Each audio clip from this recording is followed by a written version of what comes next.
Okay, another Eagles OTA practice, so who showed out and who didn't? Meanwhile, Jordan Davis might just be in the best shape of his life with big plans in Fangio's defense, and Nolan Smith feels the same. Yet despite John Ross turning back the clock, why is he confident he'll make the roster? Plus, Jalen Hurts and really all the quarterbacks played poorly, or maybe it's just the dominating secondary, as Isaiah Rodgers made sure to put everyone on notice. So just how high is his potential? Let's talk about it. But first, let's run it.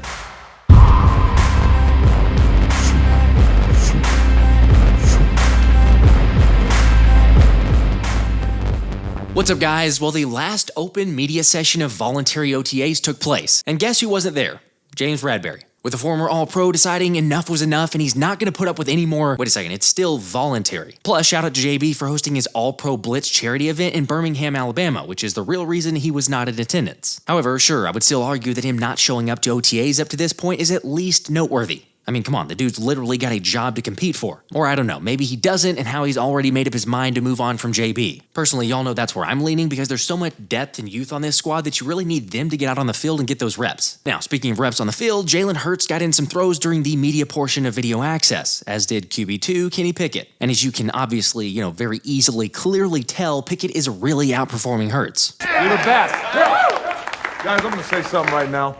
Look, that's about as accurate as the Kenny Pickett outperforming Jalen Hurts reports were last week. Because after all, this is limited OTA work, so maybe let's relax with QB1 being in jeopardy after like 10 throws from each guy. Of course, sure, it's great to at least see the guys, and now you can much easier since the Birds added a new addition with a big monitor on the field to stream practice since, it's always good to work on your form. And honestly, whatever it takes to get better, which is exactly what Saquon Barkley and AJ Brown have been stressing to the guys, and clearly taking on more vocal leadership roles. Whilst Batman also helped new addition John Ross get acclimated after signing due to wide receiver DeVonta Parker surprisingly retiring last week. Now, even though I'm not 100% sure he'll make the roster, it does look like he's still got a lot of speed and quickness, plus it's not like Philly had a lot of depth at the outside receiver spot anyway. And while I might be speculating, Ross guaranteed he's faster.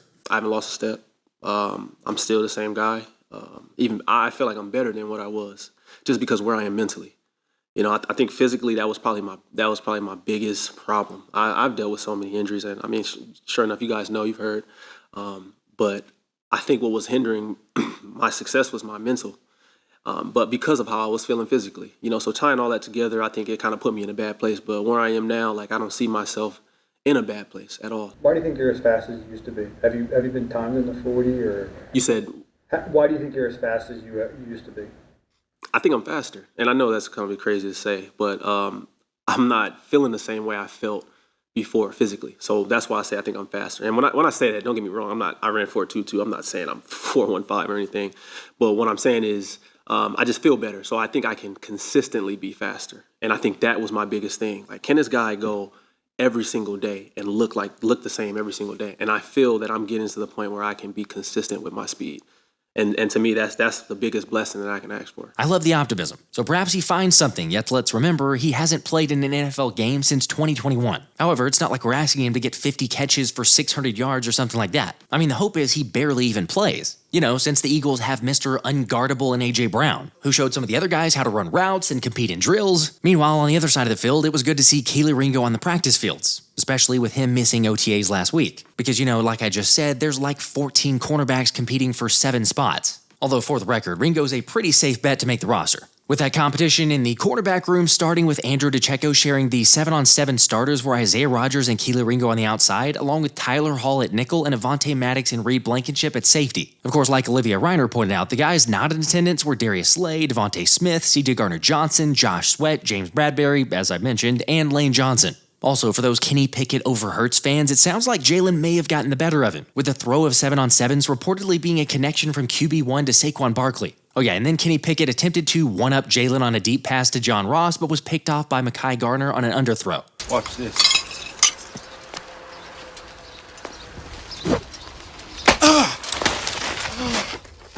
What the heck are you doing? Again, in all seriousness, this is one pass. One really small practice that we're getting to see. Who knows, maybe it's a positive sign that Ross can still absolutely take the top off of defense. Yet it is funny to see how quickly people come crashing back to reality after one less than stellar practice. Also, for the record, Kenny did come back to hit Ross again, yet once more slightly underthrown, but credit to Ross for making the adjustment to make the catch. And then yes, Pickett did make a couple other throws that turned some heads among those in attendance, which is perfectly fine, and in fact, it's a good thing to have a capable QB2. Now, the other defensive side worth noting is that your starting linebackers for the second consecutive media session were Zack Baun and Devin White, before Nakobe Dean eventually rotated in a little bit with Baun on the first team. Yet it was Baun who made one of the plays on the defense. And shout out to Chris Franklin, who said Baun broke up a pass to A.J. Brown over the middle and then intercepted it. No, you heard that and saw that correctly. He intercepted a pass over the middle. I mean, when was the last time we saw that? Honestly, the middle of the field was just too easy to rack up yards. So if Baun's able to just occasionally make plays like this, the Eagles' D is going to be drastically better. Of course, like I've said, this still doesn't mean Baun will ultimately start. Yet credit to Anthony DeBona for digging up this gem from Baun's high school basketball day, showcasing the dude's insane athleticism.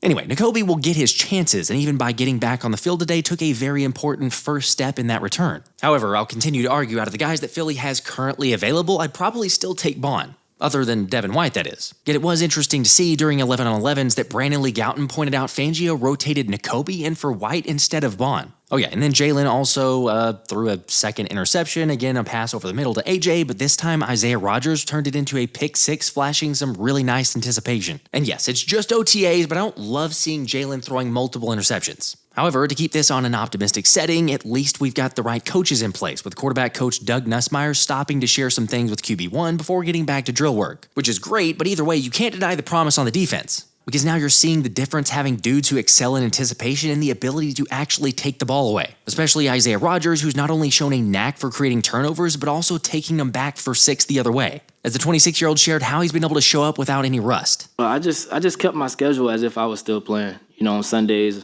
I use it like a game day, so I do cardio and things like that. I take Tuesdays off as if I was still playing. So I kind of still stayed with the NFL schedule and just continue to work and just prepare for these moments. I think it's a mindset. You know, I envisioned, every time I worked out, I envisioned the A.J. Browns or the DeVonta Smiths in front of me. So I think I just kind of locked in during my training and just knowing that when I actually do get back, it's going to be, you know, great receivers in front of me. It's crazy how effortless of a transition Rodgers has been able to make after sitting out for a year. Of course, sure, Slay wasn't there, so it's giving him even more reps, but like I said in the past video, if Isaiah Rodgers wins out for a starting job, I won't be surprised at all, because apparently he's also gotten faster. I say I'm faster. I think that's the one thing I can say. I worked on my speed this offseason, and I worked on my hands, so I think just making plays on the ball is one thing that I definitely played a factor in throughout this offseason, just building up my speed. Long way to go, but I'll just say Quinyon Mitchell's path to starting isn't going to be an easy one. Also, the other starter during OTAs was Keely Ringo, with the second-year player having not quite the same impact of Isaiah Rodgers. However, he did run step for step with Paris Campbell on a deep ball from Hurt that was nearly picked off. And then Campbell did eventually come away with a nice snag on a different rep, yet it was Isaiah Rodgers who Campbell's been the most impressed with. Just knowing him and obviously seeing him out there, he's not really missing a beat. You can tell he stayed in shape. I actually talked to him and asked him, like, what did you do for a whole year? And he was telling me like he was trying to emulate his schedule as if he was in the season. So he would work out on Sundays and kind of take Tuesday as his day off, and then kind of go through workouts as he was practicing, and it shows, man. But he's a skillful player, smart, instinctive. He's got all the athletic ability in the world, and I think he'll be a great piece to the team. Obviously, the two have experience together in Indianapolis, but this is just another dude speaking up for Isaiah's ability on the field. By the way, for those curious, the rookies remained on the second team with both Quinyon Mitchell and Cooper Dejean waiting until possibly next week or even training camp before they'll start getting some first-team reps. And that's fine, because really, we don't need to rush any things or put them out there too quickly. Still, it was great to hear Dejean registered a nice PBU along the sideline versus Pickett. And I also can't forget to show some love to UDFA corner Shon Stephens, who picked off Tanner McKee to end practice and ensure no quarterback finished with a strong day. I mean, no doubt Stephens has an uphill battle, yet I can't say it's impossible for him to make the roster, because much like Rodgers and CJ/GJ, Stephens plays with that competitive fire, and definitely isn't lacking any confidence. So I don't know, there's a lot of guys you could throw in there, but if Fangio's looking for guys who take the ball away from the offense, then maybe he'd lean that way. It's high. What about getting after the quarterback? How big is that for you? High. Highest? It's high. How about not letting the other team score? Where's that kind of rank? That's number one. That's the highest. That's great, but we all know it's a marriage between the secondary and the pass rush, so why don't we talk about the D-line? As Jordan Davis led the group in warm-up drills. And why are we talking about that except for the fact that on second look, it's fair to say JD looks like he's in much better shape than last season, something Nolan Smith can certainly vouch for. If you can't tell, that boy look good. He nice and slim. He running around. He doing box drills like it's nothing. And the box drill, really, I told him it's like a linebacker drill. Like Coach Wash makes us do it just because we're all linebackers, DNs, but them big boys be doing it. And I couldn't be more proud of them just because it's not an easy drill. Especially if you go out there and do it right now, I bet you would die. Yeah. And then imagine doing 4 sets of it. 5 dots, you got to touch everyone and finish through. So I just appreciate the work that they do because it'll bring us all closer.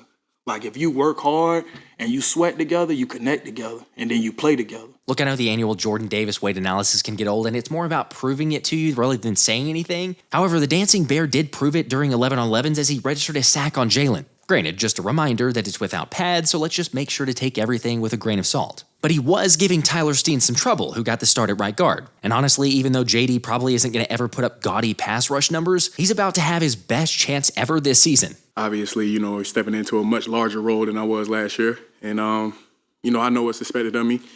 But in terms of just being in my best shape, I'm getting in the best condition of my life. So, that's just not from me. That's from top down, from the D-line. That's the standard that we demand from each other. So if you look over there, practice, we working. We running. We getting after it. So definitely, we can always improve. I'm not going to sit there and stop. I'm not comfortable where I'm at, but I'm definitely, improving. Definitely improving. As a pass rusher, how are you now compared to the best you are? I'm improving, and I'm loving it. Even now, it's just knowing the details. Like I said, Coach Clint, man, he's all about the details. He always on that. We spend a lot of time, and even just us as players, we spend a lot of time after practice. Like the reason why I'm here late is because like a couple of the D-line, we stay out there 15 minutes, 20 minutes, 30 minutes after everybody goes in. We call it Breakfast Club, but we're really late. But, we just spend the time just working on our craft, and that's not us going 100%. We're not going full throttle, but it's just making sure that you get them hands right. You stab lift, and you make sure that you work them swipes, and you want to make sure that just little detail, little nuances that come with it.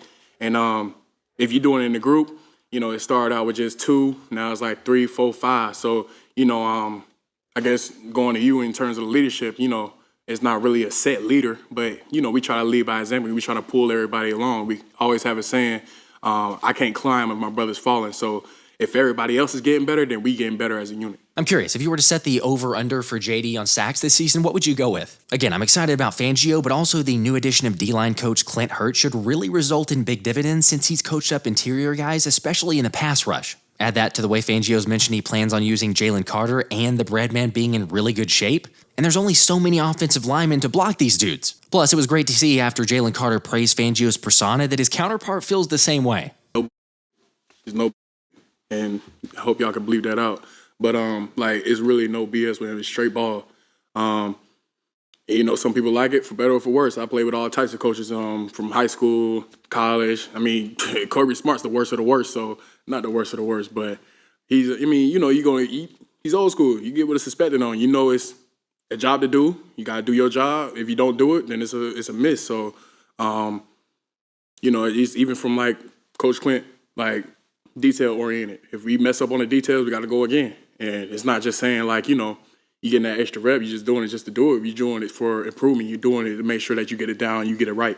And if we get it right, you do it right. If you do it wrong, you do it wrong. So it's either one way to do it, and that's just to do it correctly. I've said this before, but there's just a different vibe around the squad right now. Call it optimism or a fresh start or whatever you want, but the early returns are noticeable. Even BG got in on the action, registering a sack while going up against Mekhi Becton, while Nolan Smith reportedly looked good and has added some significant weight this year to help with his power and durability. And I'm just ready to play football, ready to fly around.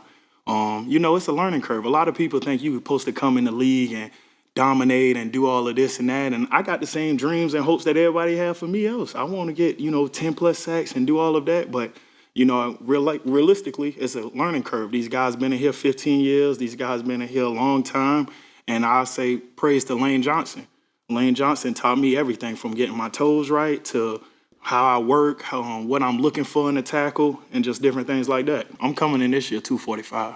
I was about 238 last year. I was on the heavier side, but I'm gonna come in a little little more bulky, and it wasn't because of, people thinking, no, I just want to get there, just personally. And me and Coach Walsh talked about it, and he feel comfortable with that. And he said, as long as I keep my speed, we good.